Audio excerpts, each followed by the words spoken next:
Can you update us on work happening in your committees?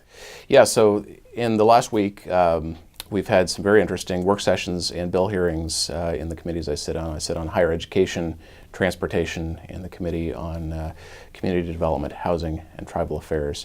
And in the transportation committee, we are anticipating that the Senate might pass a transportation package over to the House that would include the completion of Highway 167. Of course, that is a very high priority for me in the legislative process.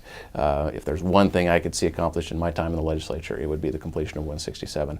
And so anticipating that, there's some other policy bills going through the Transportation Committee as well, including a bill that I introduced and that had a hearing this week that would expedite the replacement of structurally deficient bridges in terms of permitting and contracting. And the Puyallup River Meridian Bridge is a great example of a bridge that should have been replaced a long time ago.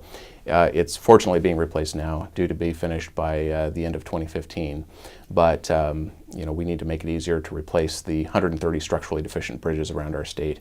One bill that was a hot topic in the Higher Education Committee this week was the bill that would open up the possibility for Washington State University to have a medical school. And University of Washington obviously has a medical school already, and they've argued that they would like to expand what they call the WWAMI program, which involves 5 different Northwest states. And on the other hand, WSU argues that they would like to start an entirely new medical school. So I'm keeping an open mind as the Republican leader on the Higher Education Committee about that issue. It's clear that we need to open up new slots in rural and underserved areas for doctors to be able to serve patients. And what other bills have you introduced this session? Introduced a bill that was inspired by the McCarver elementary school program in Tacoma, where they've formed this very innovative partnership between the Tacoma School District and the Tacoma Housing Authority to encourage low-income kids to succeed in school. And my bill simply says let's give preference to housing projects within the State Housing Trust Fund that do just that encourage partnerships between school districts and housing authorities or nonprofit housing providers.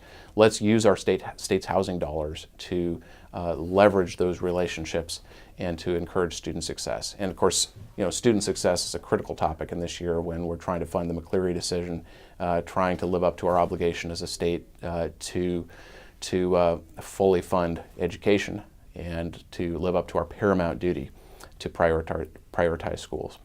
And this week the legislature honors the National Guard. Can you reflect on your military service and why it's important to recognize those who serve? Yeah. I got into the Air National Guard because, for one thing, I've got a family history in the Air Force. My grandfather was killed in the Air Force in a plane crash 51 years ago off the coast of Bermuda, and got to go back to Bermuda for a family reunion with other families who lost loved ones that day. It was a test project for the Gemini space project that he was involved with, and lost his life in the service of the country. I have a great uncle who was in the Doolittle raid in World War II. And so that kind of heritage really inspires me in service to the country, and serving in the Air National Guard is a great way to be able to give back to the community, to the state, to the country, and to do so in a part-time way where I'm able to serve, but also serve in my civilian capacity as a legislator. And so that's been a great experience. The National Guard is both a state and a federal service, and in that dual role, it's important that we at the state level affirm our commitment to the National Guard and fund that where we're able, and make sure that we're not cutting into the National Guard budget in a way that's detrimental to the mission of the Guard and protecting the state, and in making sure that we're capable of responding when there's floods, wildfires, natural disasters. We saw great examples in the last year of where National Guard members were able to respond to the wildfires at the Carlton Complex in north central Washington, and to the 530 landslide. And these are critical things that our National Guard does for our state.